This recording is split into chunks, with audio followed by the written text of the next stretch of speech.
So now you can go to the second page. Perfect. Right. So the reason that mail from Central Africa before 1880 is so rare is because there were only a handful of Europeans that ever went there in the early days. And of course, the native people had no written language, so they had no mail system as we know it. Messages were passed with other means. And because there were so few people going there, there was, of course, no mail system operational. But at the other hand, everyone who went there needed mail because mail was the only way of communication with the outside world. If you wanted to send a message wherever, you had to do it by sending a letter because there were no other means of communication. So everyone who went to that area tried to think about how to send mail before they left. And most of the people organized their own mail system, as good or as bad as it went. So I would call that a do-it-yourself mail system. And of course, because there were so few people around, the material is, of course, also extremely scarce. Who were the people who were in Central Africa before 1880? Well, a few officials and residents. So I mean the Europeans, of course. Before 1880, actually, no officials were based in the Congo, but sometimes they traveled to the Congo. We know of a few traders, ivory and slave traders. Of course, we know the explorers like Livingstone and Stanley, who were the pioneers in the Congo. Missionaries always followed after the explorers, and in the case of Livingstone himself was a missionary.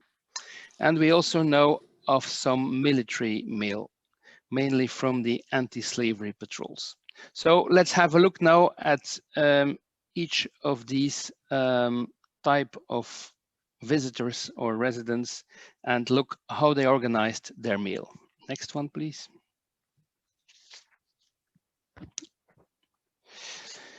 First of all, officials.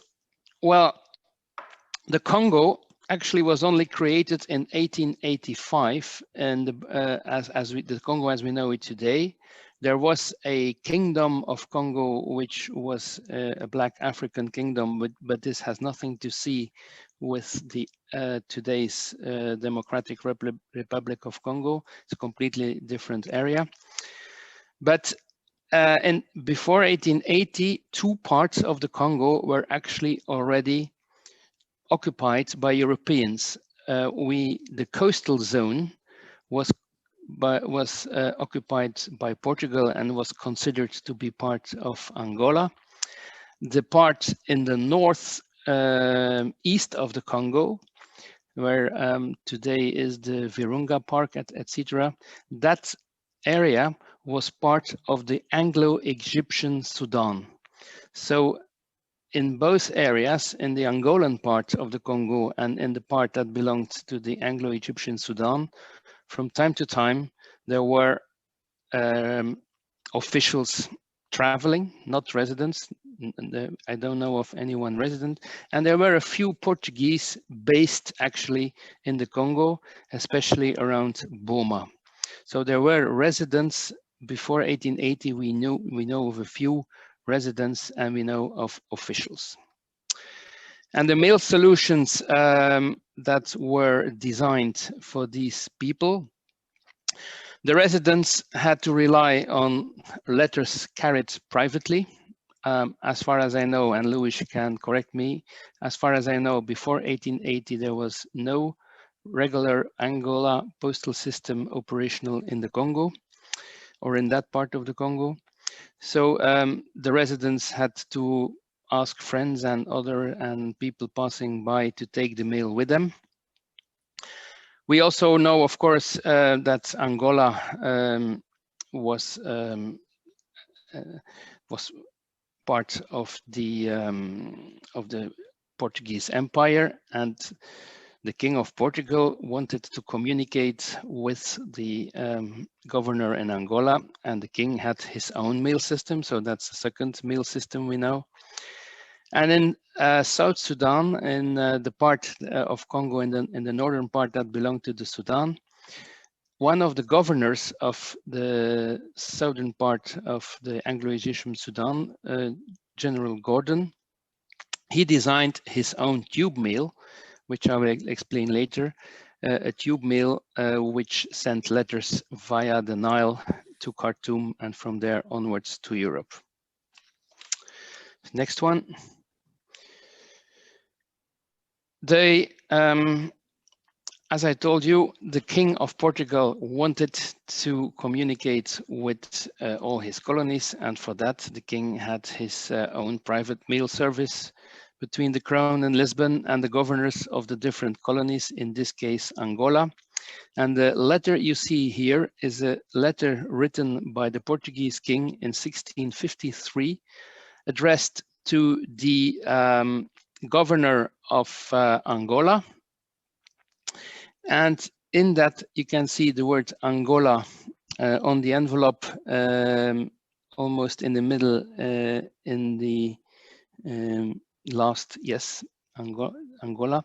So it was sent to the governor of Angola, and this letter is actually a letter which is directly related to the Congo, because in the letter the king says to the governor, mandar fazer guerra al rei de Congo. So that means that he has to start a war against the king of the Congo, and the reason is, and on the line above, tão poucos escravos, too few slaves. So because of the slave trade that was too low, the King of Portugal ordered his governor to start a war. In the end, the Portuguese defeated the King of the Congo, and the Congo became actually a protectorate of Portugal. But this letter, which is from 1653, is, according to what I know, the oldest one related to the Congo in private hands. There were much older letters in Lisbon in the archives, among them letters from the King of Congo to the King of Portugal, but these ones are all in the state archives of Portugal. Second, next. So in that coastal area, which Portugal considered as the coastal area of the later Congo, which was considered by Portugal to be part of Angola, there were also some residents. And here is an example of a letter written from Angola to Congo. And of course, because there was no postal service in 1848, the letter is from 1848, because there was no postal service, it had to be carried by someone who was traveling from Angola to the Congo, and this must have happened more or less regularly, because there was quite an important, I would say, a few dozen Portuguese living in Boma already in those days. That's the Angolan part, as I showed you on the map, on the northeastern part of the Congo. Next, please. The northeastern tip of the Congo in those days was part of the Anglo-Egyptian Sudan. On the map, you can see how the Anglo-Egyptian Sudan looked like around 1875, I would say.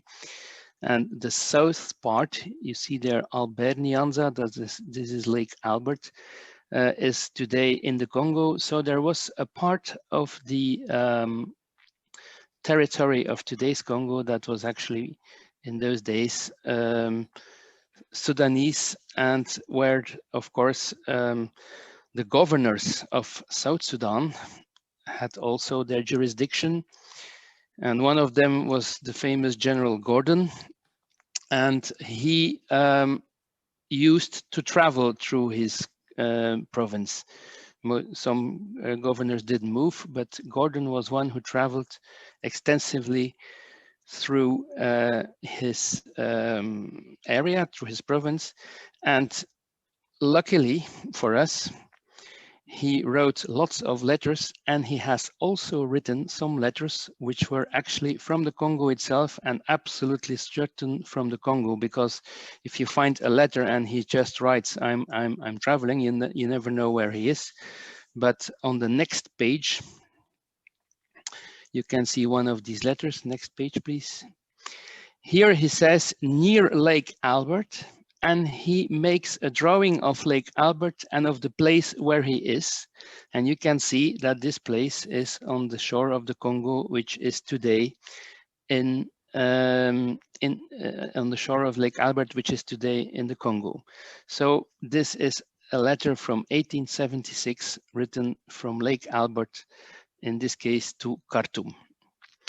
How did these letters get to Khartoum? Well, General Gordon, his capital, the capital of the southern province of Sudan, which was called Equatoria, which is more or less today's South Sudan, was in Gondokoro. It's just across Juba. Today you have the capital of South Sudan, which is Juba. Just across the river, the Nile, there is Gondokoro, and that's where Gordon had his capital. He also had a ship, and he made metal tubes, metal cylinders, in which he could put a few letters. Then he sealed these metal tubes, and these metal tubes were carried very carefully on board of his ship, and in this way brought to Khartoum. Why metal tubes? Because with metal tubes, the letters could not be damaged by the Nile water, because it was not a very fancy boat he had in those days. It was a very simple boat, and sometimes the water of the Nile could come on the deck and could damage the letters. That's why he designed these metal tubes. Everybody knew on board that the letters that were on board, that the tube had to be handed over to Mr. Gigler, who was the Postmaster General in Khartoum, and Mr. Gigler then took care of the letters and sent them to wherever Gordon wanted to. But this letter, which you can see here from near Lake Albert, was only addressed to Gigler himself in Khartoum. Next. So that's as far as the residents and the officials. A second type of Europeans that had to send letters from the Congo or from Central Africa were traders.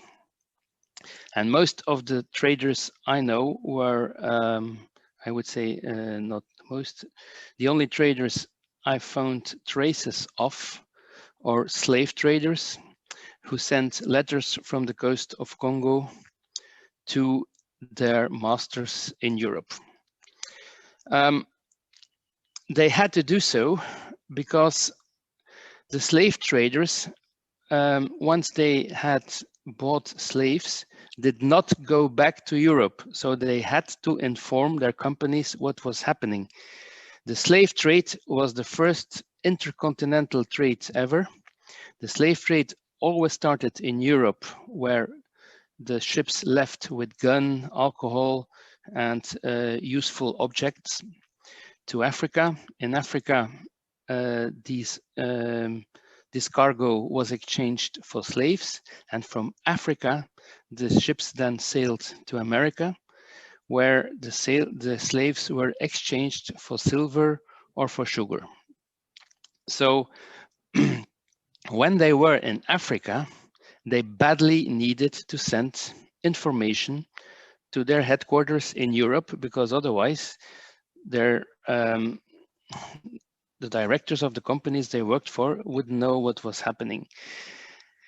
And there was no mail system, so the only thing they could do was hand over letters to ships that happened to pass by and went to Europe, because there was also a trade to India. So the Indian ships went back to Europe by Africa. So they always tried to find out some ship that went to Africa. And then on board of and because you never knew in those days if a ship would arrive home, not only the ships were not equipped like today with all the safety procedures and safety equipment. Also, almost all European countries waged war against each other, so you never knew if a ship wouldn't be attacked, and if it was not by an unfriendly nation, then maybe by pirates. So you never knew if letters made it. So most of the time, up to 5 copies of each letter, the same letter was written 5 times and given with 5 passing ships back to Europe. Here you see an example of such a ship letter, which was sent by a Dutch slave trader to Sluis in to Middelburg, sorry,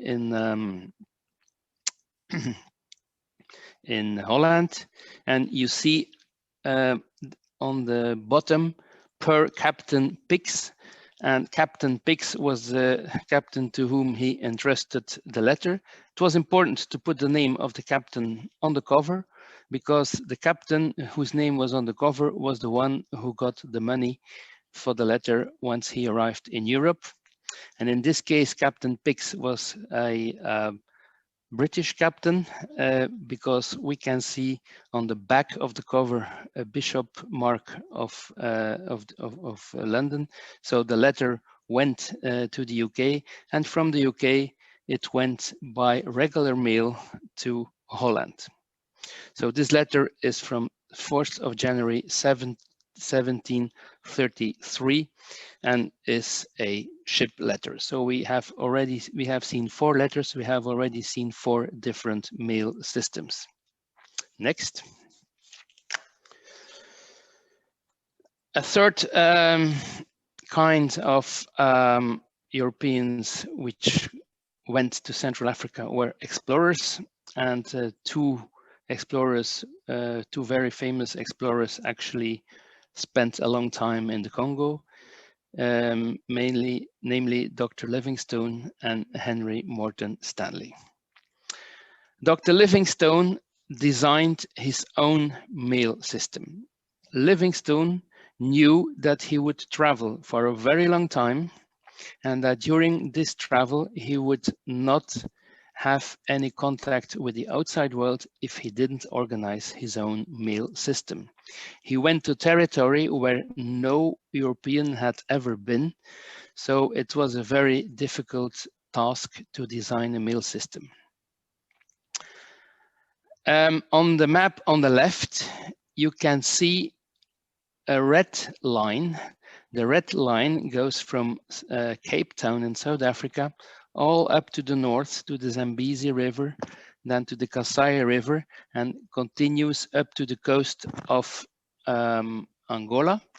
And once he arrived at the coast of Angola, he came back along the Kasai River and then followed the Zambezi up to Mozambique. So Livingstone actually left from South Africa, went to Central Africa, and then to the west, and then crossed Africa from west to east.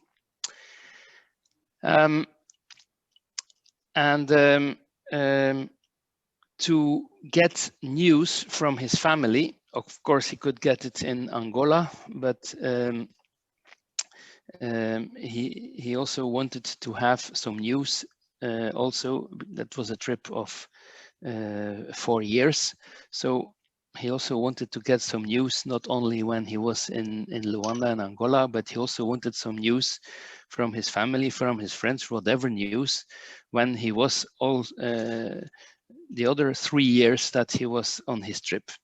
And so he asked his father-in-law to collect all the letters and give them to some Matabele people who lived in Cape Town. Why to this Matabele? This Matabele worked in Cape Town, but their home country was in Zimbabwe, in today's Zimbabwe. And Livingstone spoke several of the African languages, and he had discovered that in all the religions, all the religious stories he heard from different tribes, that they were all mentioning a holy tree on a holy island in the big river. And then he made an assumption. He assumed that since this story of the big tree in the big river came back in all these stories of different tribes, that it was actually an existing place, that it was really a tree in a river. From the Matabele people who were living in Cape Town, they told him they knew where that big tree was, and they said it was, and from the position they indicated, he thought it was the Zambezi River. So he sent he told these people, take the mail you get from my father-in-law, go with it to that holy tree and bury the mail under the holy tree, and then I will dig it up when I pass by. It was a big risk because no one knew whether that tree existed or not, but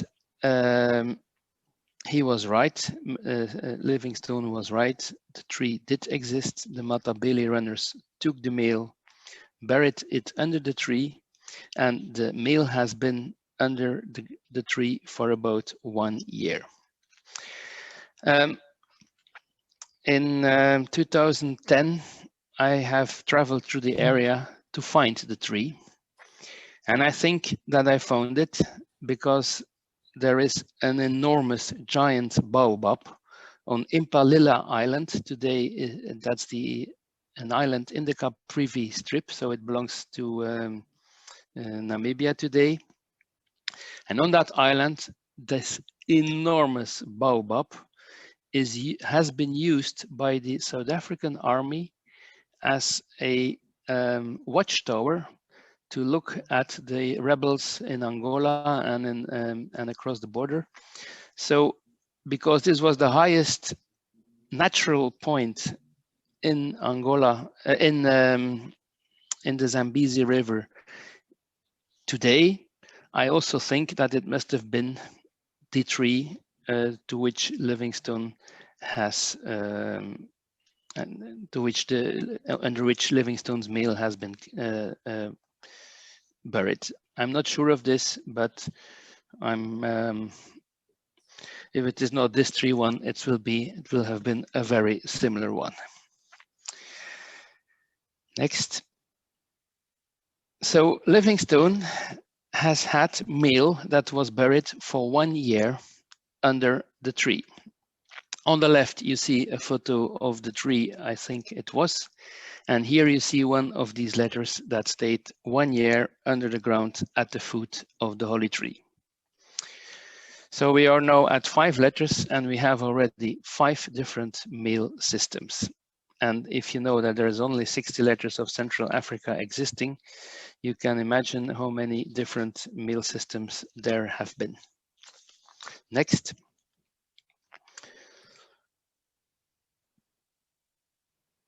Another very important explorer and a very famous one, actually the one who, if Congo exists today, it is because of the work Stanley did for King Leopold II of Belgium. Stanley is the most famous Congolese explorer. And Stanley, as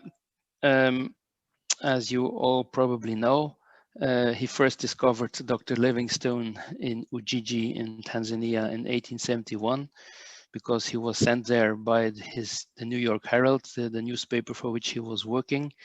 Because of this, he became world famous, and he became a friend of Livingstone. And Livingstone told him that one of the biggest mysteries in those days, the sources of the Nile, Livingstone told him that he was pretty sure that the sources of the Nile were across Lake Tanganyika in today's Congo, because he says, everyone I meet here tells me there is a massive river flowing north just across Lake Tanganyika. Of course, this was the Congo river, but Stanley thought it was the Nile. And so he asked his boss if he could pay for a second safari to Africa. And his boss agreed. And this time he said, I'm going to cross Lake Tanganyika, try to find that huge river, then follow it. And 1 year later, you will see me in Cairo because I will follow the river to Khartoum. So Stanley prepared for a trip through the desert. And to his big surprise, the river went first north, but then turned west and happened to be the Congo. And instead of using his sand slippers for the desert, he ended up in the middle of the jungle of the Congo. And it was an incredible journey to places where no one had been before, in the most unhealthy circumstances. Anyway, he left with hundreds of people, and only half of them arrived in at the mouth of the Congo River in Banana. And from all the Europeans that went with him, he was the only one who survived. He must have had an incredibly good health and a strong health. But of course, he started from his trip from Zanzibar, and he ended in Banana in Congo, so at the mouth of the Congo River. And in between, he has also written letters. The first part of the trip until Lake Tanganyika was the easy part, because in that part of the world in those days, there were lots of Arab traders, Arab caravans with ivory and slaves.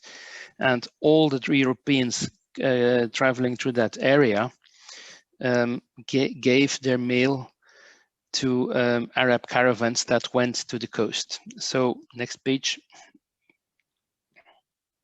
This is an example of mail which was carried by an Arab caravan. It's a letter from Stanley sent from Lake Victoria to the UK, and it's written the 21st of May, 1875.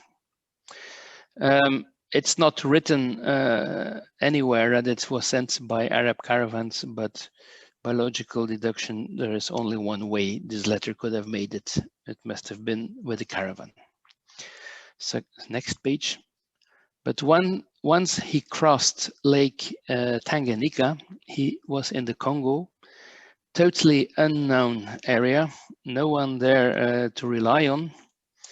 And at the very end of his trip, in August 1877, he left in the middle of 1874. So after 3 years struggling to the jungle, losing all his European friends, dying one by one, he was almost in Boma, which was the largest Portuguese town in, which was the only Portuguese major settlement in those days, northern Angola, today's Congo. He was there, and with still 115 of his people alive, and they were extremely hungry. They were actually, as he writes himself, in a state of imminent starvation. So what does Stanley do? He says, look, we are going to die here, and I know that there is a Portuguese town at 1 day, max 2 days running from here.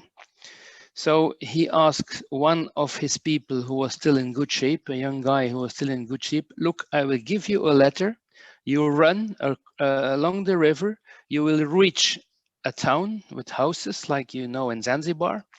And there you have to look for white people and give this letter to a white man who speaks English. So the letter is addressed to any gentleman who speaks English at Mboma. So the young man with the very important letter leaves. The letter arrives in Boma, and indeed the young man finds a Portuguese, Mr. Mota Veiga, who gets the letter, and because, yeah, to make it sound really serious, this Portuguese must have been extremely amazed to find a letter. Someone saying he came from Zanzibar was next to impossible. Therefore, Stanley added at the very end of the letter, P.S. You may not know me by name, but I am the person who discovered Livingstone in 1871. So he refers to the fact that made him world famous, and he hopes that this little detail will convince the Portuguese that this letter is true and that he needs food for 115 people immediately. Mr. Mota Vega believed it. He couldn't believe his eyes and his ears that Mr. Stanley himself was at 1 or 2 days from Boma, and he sent the supplies, and therefore Stanley and his people survived, and therefore the state of the Congo as it is today exists. Because if Stanley had died, all the agreements he had made with local kings would have been lost. No one would know about them. And the King of Belgium would never have access to them and would never have had Stanley, and there would never have been a Congo. This letter is mentioned in all the history books in Belgium about the Congo. Next.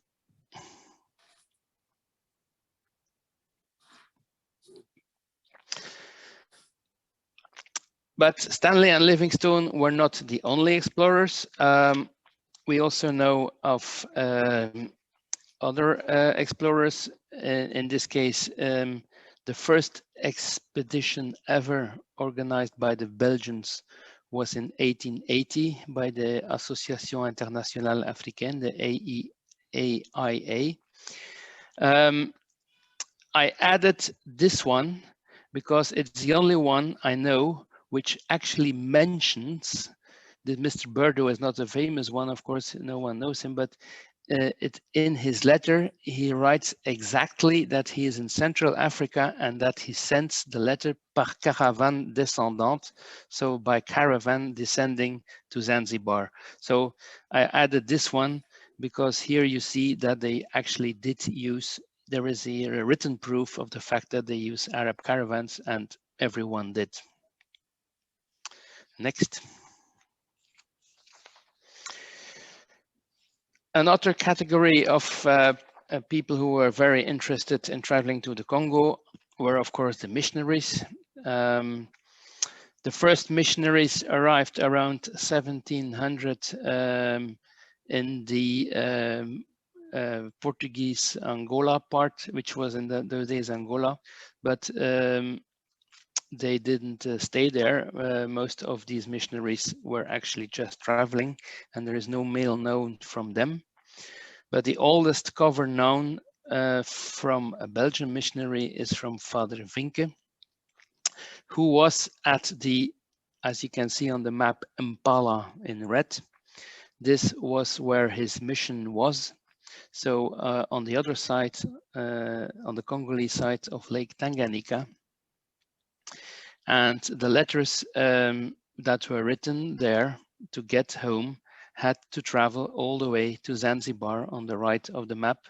So I would say 1,500 kilometers to reach the nearest post office. And also in this case, the fathers used the Arab caravans. Next. Here you can see a letter written by Father Vinke. I know it's from Father Vinke because of two reasons. There is AV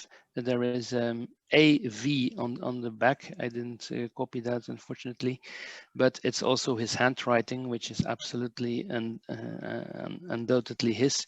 It's also addressed to Mr. de Boot, who was his best friend and who was actually looking for finances to pay for the mission. Father Vinke was also in those days already a Flemish separatist, and that's why the letter is written in Flemish and not in French. Even the town, the city, everything is in Dutch. because when I first saw this letter, when I discovered it, I knew it was from a Belgian. If it is written in today, we would say Dutch, but in those days it was Flemish. I thought it was from someone who was in Zanzibar, who had little education, so little education that he didn't know English nor French.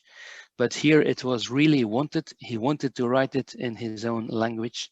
So I don't think that you will be able to understand Kortrijk or België. Yeah, okay, that still works. But he made another statement here of how he was thinking of the political situation in Belgium. And next. And then the last category of travelers were the military. The military were actually patrols in the Congolese waters, anti-slavery patrols. Once slavery was abolished in Britain and in America, the Royal Navy and the American Navy sent anti-slavery patrols to the Congo. Well, not only to the Congo, to all of West Africa. And a few of them happened to be in the Congo waters. And to send these mail, they used sometimes regular mail from neighboring countries like Angola. They sometimes used they mostly used ship letters. And in the case of the British Royal Navy, there was also a mail service of the Royal Navy itself. Next.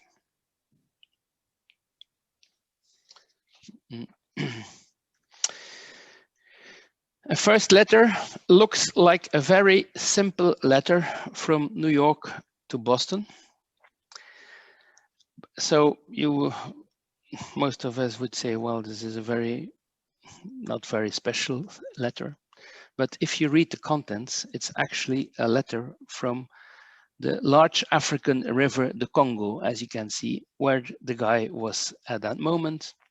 And he said that he would hand over his letter to a ship passing by. He gave it to an American ship, another one that probably sailed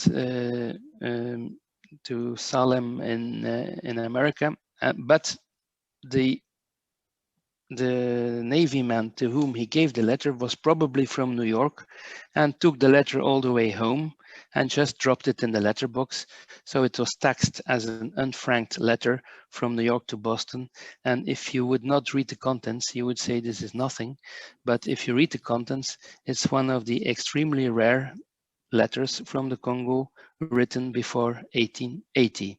It's from 1858 and it's a ship letter. So it has been entrusted to another ship. It's a ship letter from the Congo to America. Next. I think there is one up. Yeah, all right. I also found one incoming mail to the American anti-slavery patrol. This one is sent from America to the west coast of Africa, but for those who were in the Congo, since there was no postal system in the Congo, the nearest post office was in Luanda in Angola. So the mail for these people was sent to Luanda, and in Luanda the postmaster kept probably all the letters which came for one or another ship. Like in this case, the USS Mohican. He kept it till someone turned up and say, "I'm from the Mohican and I would like to collect the mail for my ship." So incoming mail to a US anti-slavery patrol ship on the Congo River, 19 January 1861. Next. But of course, not only the Americans, also the British were very active in the anti-slavery movement, and also the Royal Navy was very active. And here you have a letter from the 9th of January 1861, and as you can see on the top corner, it was written from Congo River to England. The person who was on Congo River was on the HMS Zebra, and it went to the UK via the mail system of the Royal Navy. It was taxed 6 pence, which was in those days I think the officer's concessionary rate. Next. Here you can see another letter from the Zebra to the UK. It was, but the one on top has been sent as a ship letter, so it was not mailed through the Royal Navy system. It was handed over to the captain of a commercial vessel, probably. And once it arrived in the UK, well, it was simply, they simply put a one penny stamp on it to forward it to destination. And I think that the 1D, which is on the envelope, is actually the ship letter rate. I'm not 100% sure of this. So the ship letter rate 1D, and then the 1 penny stamp for the postal rate to for the letter inside the UK. The letter, sorry, yeah, there is a second letter here. As for the Americans, I also found incoming mail for the British, which was actually written to the HMS Avon on the River Congo, Sharks Point. Well, I don't know where Sharks Point is. No one could tell me, but okay. Probably the sharks have died by now. Sharks Point, River Congo. So incoming mail to the Congo River, and this cover was taken to Africa by the Royal Navy itself. Next. A very interesting one is a correspondence between 2 Royal Navy anti-slavery patrol vessels. So here you see a letter from the latter to the pinnace, and from HMS Rattle to HMS Pinnace, and 12 December 1850. So of course there is, this was handed over directly or via the Royal Navy mail, I don't know, but as you can see, they even wrote letters between the different anti-slavery ships. Next. And finally, a very funny one.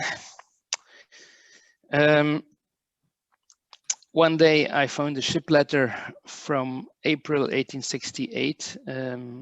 I bought it from, I think, from Claude Delbecq, who sold it to me, from Dr. Burke, who wrote from Banana in Congo to Ireland. Years later, someone saw that letter and said, I have something for you. It was actually the reply from Mrs. Burke to Dr. Burke on board of the ship Jazer in the Congo River.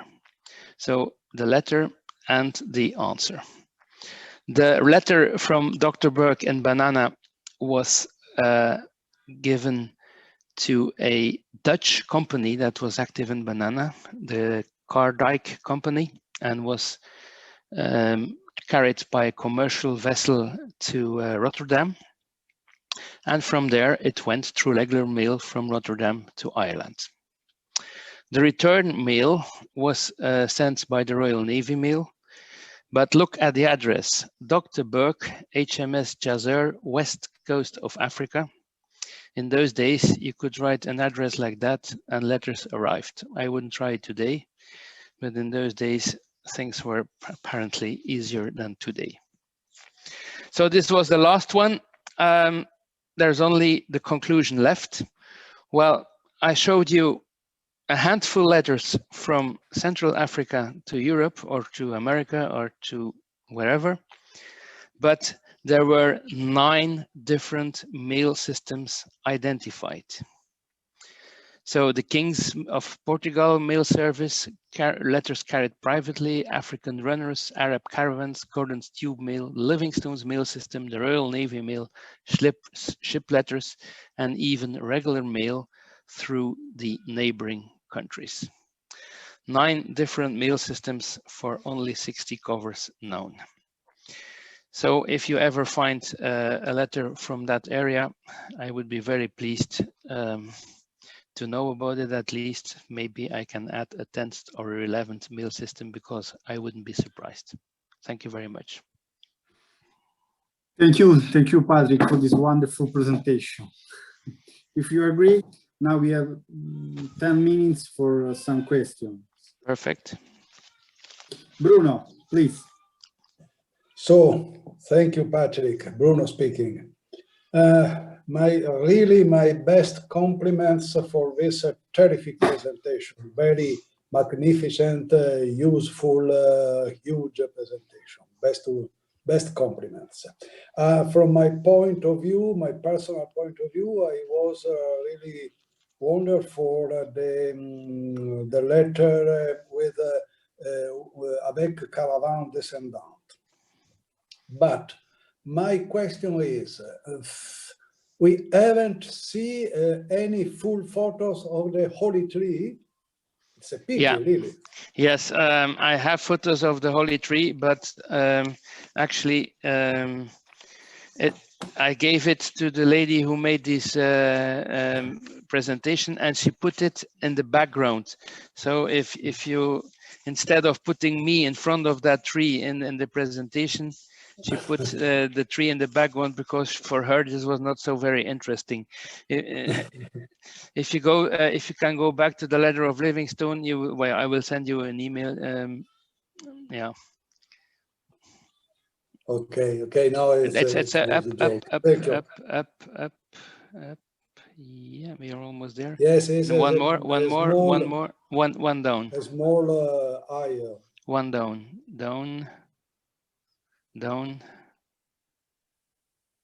Yeah, you see the tree on the left, it's there. Yes. But she used it as a background instead of putting it in full, because for her this was only a tree, and probably she thought it was not interesting. Okay, thank you. You're welcome. Another question?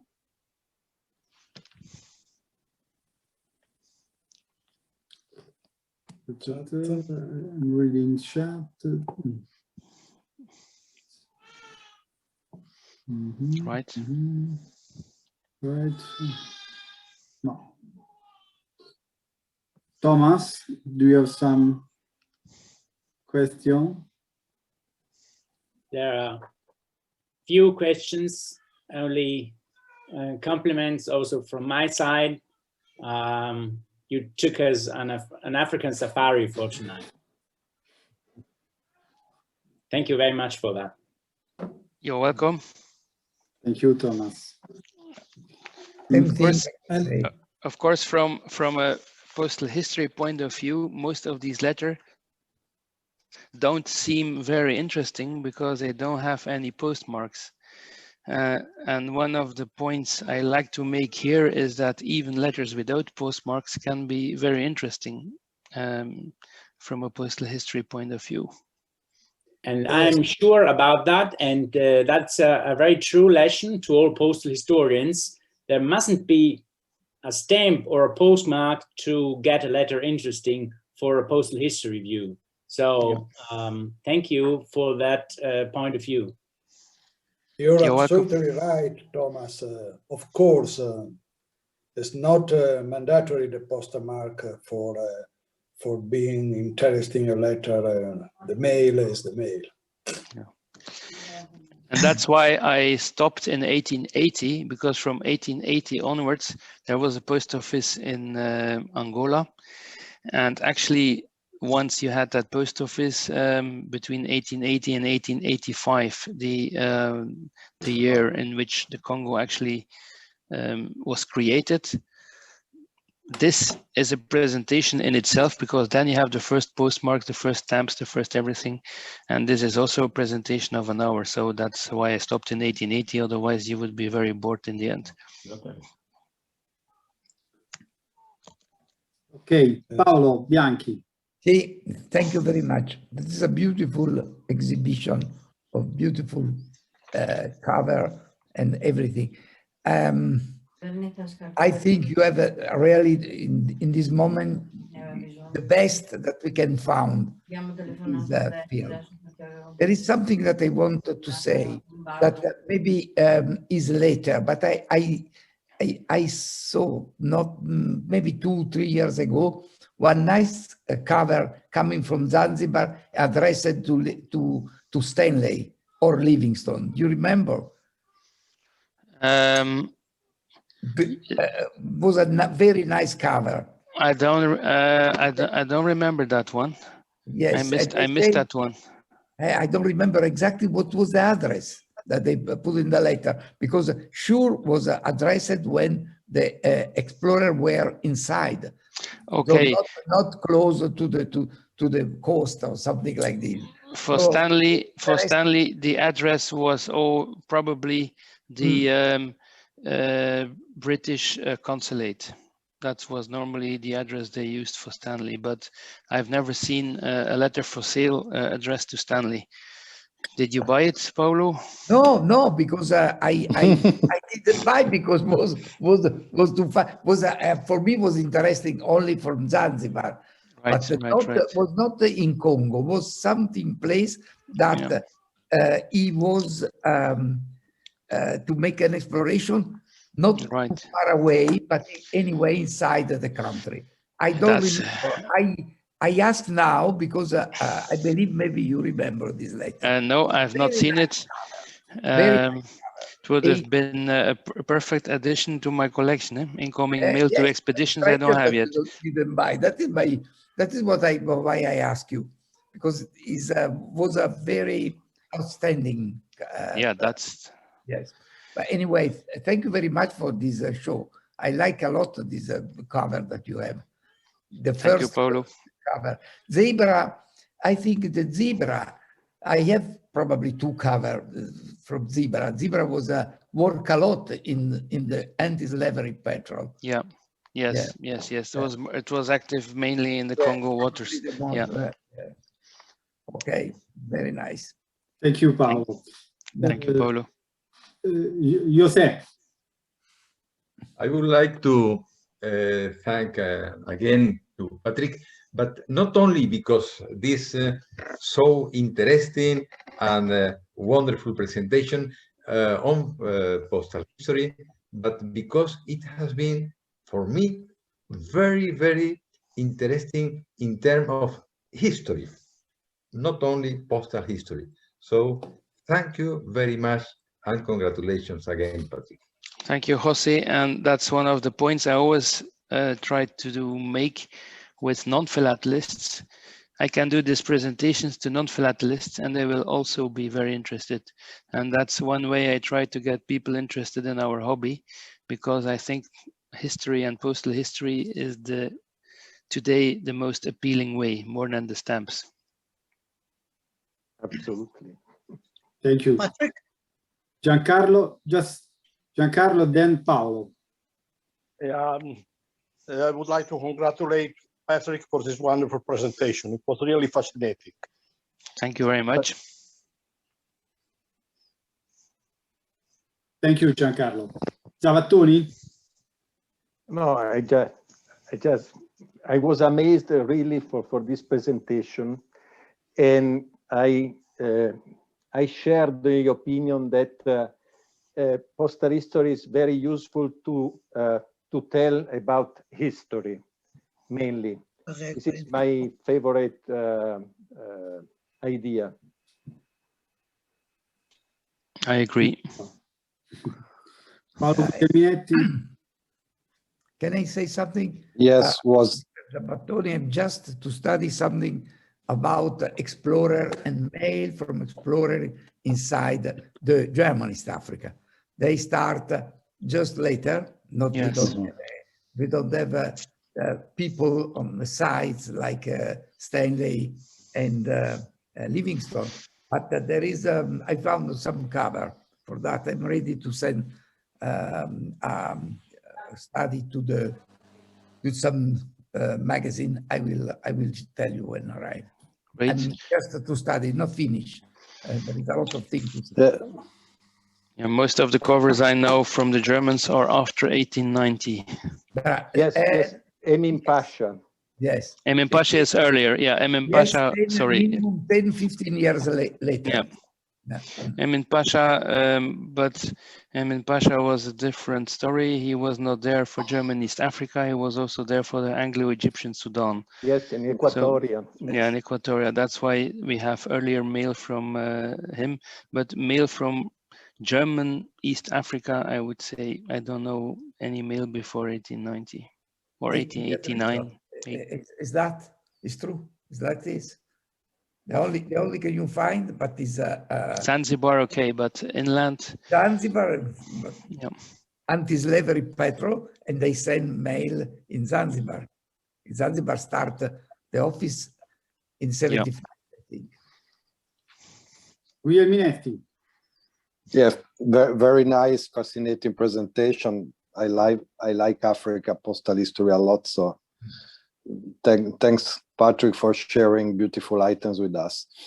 It was also exhaustive, so it's not easy to let's say address additional points. But maybe I have one. So I'm particularly interested in the development of communication system. So in particular, on my side is mainly railways, but in Africa, rivers were also important.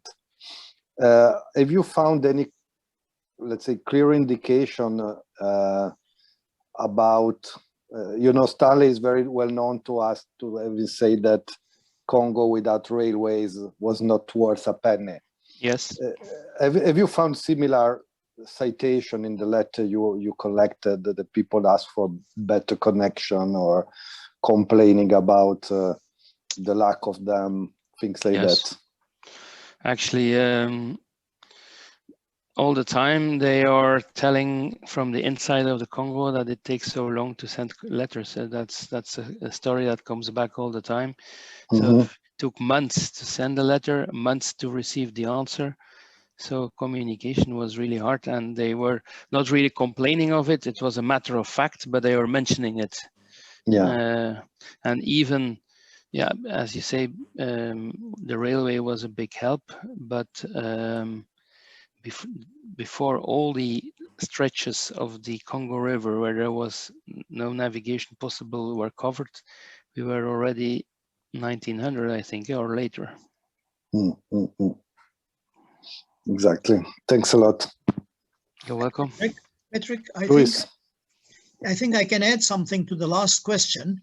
In 1880, the difficulty of communication between Angola, where the ships arrived, and the Congo River, there was a communication system supplied by the Congolese, the Portuguese Navy in Angola.